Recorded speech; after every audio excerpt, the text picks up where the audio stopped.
Halo semuanya, di video ini aku bakalan ngejelasin materi antropologi tentang stratifikasi sosial.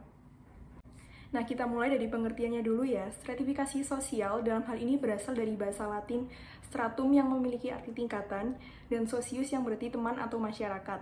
Jadi dapat kita katakan bahwa pengertian dari stratifikasi sosial merupakan tingkatan sosial yang ada dalam masyarakat atau perbedaan penduduk ke dalam kelas-kelas secara bertingkat. Selanjutnya yaitu bentuk-bentuk dari stratifikasi sosial. Nah, yang pertama ini ada stratifikasi dalam bidang ekonomi. Stratifikasi ekonomi dapat dilihat dari segi pendapatan, kekayaan, dan pekerjaan. Kemampuan ekonomi yang berbeda-beda dapat menyebabkan stratifikasi ekonomi. Orang-orang yang berpenghasilannya sangat kecil dan tidak memiliki harta benda akan menduduki lapisan bawah. Sedangkan untuk lapisan atas, ada konglomerat, pengusaha besar, pejabat, dan pekerja profesional yang berpenghasilan tinggi. Yang kedua adalah stratifikasi dalam bidang pendidikan dan pekerjaan.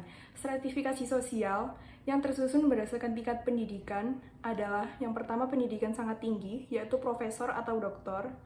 Yang kedua adalah pendidikan tinggi, yaitu sarjana. Yang ketiga adalah pendidikan menengah, yaitu SMA.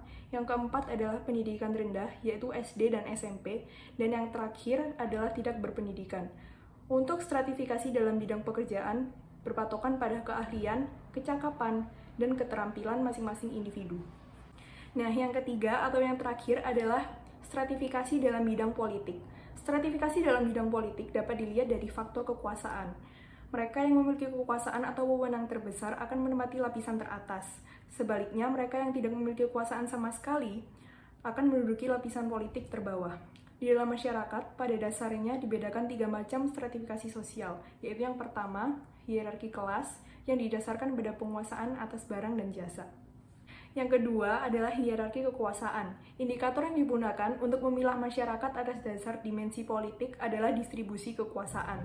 Kekuasaan berbeda dengan kewenangan. Seseorang yang berkuasa tidak selalu memiliki kewenangan atau menduduki jabatan formal. Yang dimaksud dengan kekuasaan adalah kemampuan seseorang untuk memengaruhi individu-individu lain.